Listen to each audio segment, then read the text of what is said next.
afternoon, everyone. My name is Gita Shah. Thanks for staying around. I'm going to be presenting some research that I've carried out on barriers to brown bin compliance, with a focus on community composting. So, 110,000 tonnes.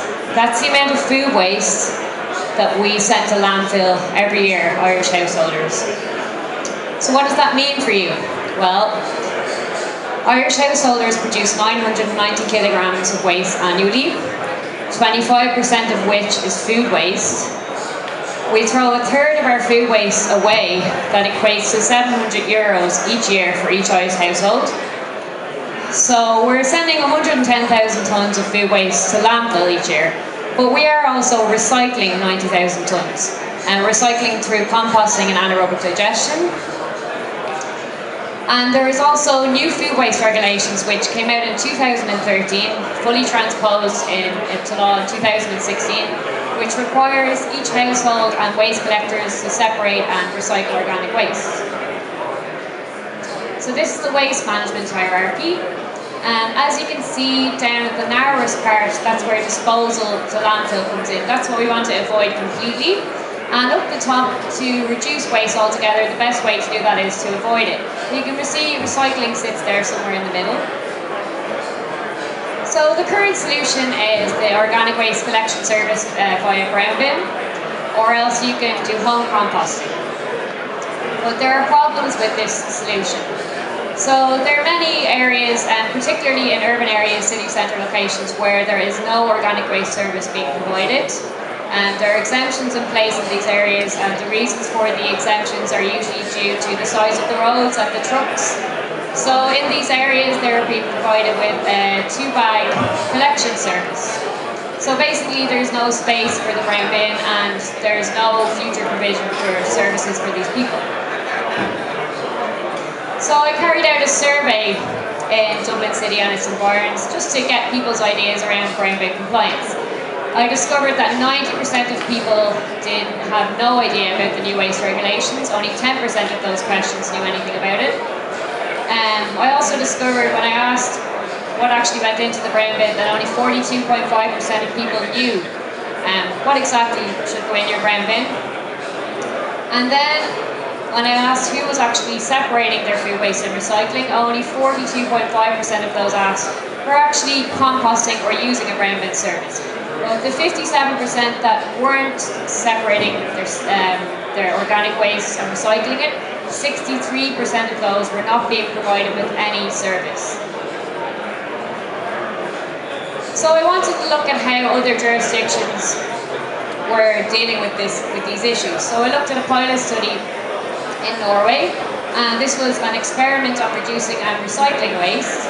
So they provided a personalised information campaign, and they used the handy tool of social comparative feedback. So this is keeping up with the Joneses, comparing yourself to your neighbours. And they discovered that the more information and feedback that was provided, there was a higher rate of recycling. So a similar study was carried out in Sligo here in Ireland, and the aim was to divert food waste from landfill to recycling. So again, they made it as easy as possible by distributing kitchen caddies in green bags. They went around door to door by providing information, education, and leaflet campaign. And they found that 12% general waste, there was a 12% reduction in the presentation of general waste and a 15% increase in the presentation of organic waste. They also found that pre-awareness, there was a 45% contamination rate in the brown bin presentation. And after the education, you can see that 99% of the contents of the brown bin was organic.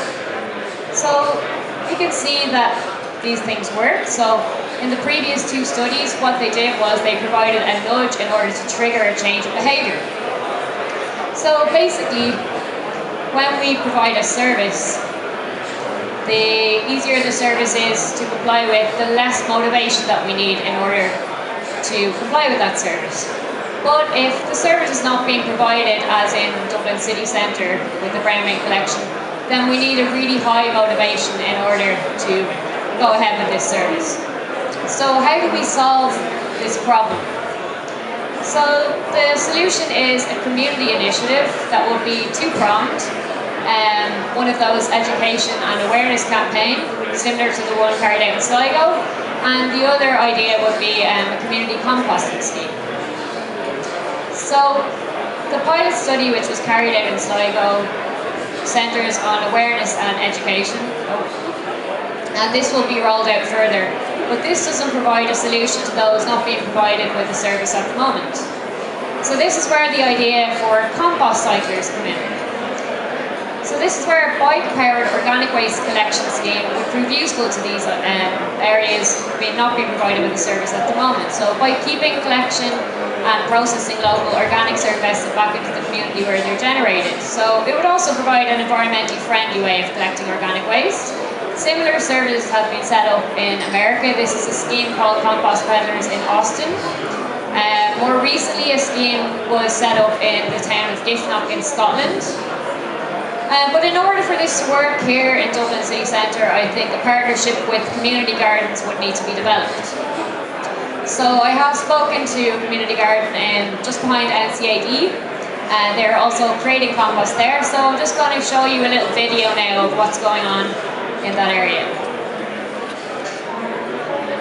Okay, so just to get this off the ground, we need a pilot study, let's say between 15 and 20 units. We'd need a cargo bike that was modified to carry the waste. Again, the partnership with the community garden. To make it as easy as possible, we should provide bin caddies and information and education. So the video is coming now. Apologies for... There should be sound, but I don't think there is any.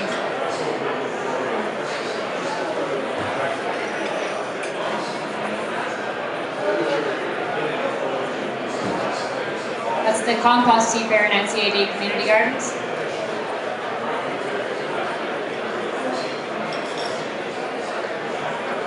Okay, so that's a garden that's already set up within a community. To carry out a pilot, maybe an area like Stoneybatter would work in order to be near to that garden. So this would be a social enterprise, so it could be funded either through community or state funding, maybe online funding campaigns, or as part of corporate social responsibility through multinationals. So why would people use this service? Well, when I did some empathy mapping, I discovered that there was a high level of interest in city centre locations where the service wasn't being provided. It would also present a reduction in odour in black bins and a reduction in overall use of black bin tags. People would have an opportunity to help grow food locally, and it would simplify sustainability. So the overall benefits to recycling organic waste. Well, the obvious one is that it provides a closed-loop food system. Organic waste can be used as a resource in anaerobic digestion, which in turn produces electricity. It can produce a really high-quality compost for growing organic food. And then there's the obvious benefit of having less organic waste going to landfill, so that lowers GHG emissions. Okay, so I'm currently in the process of developing the concept of compost cyclers. Thanks very much for listening.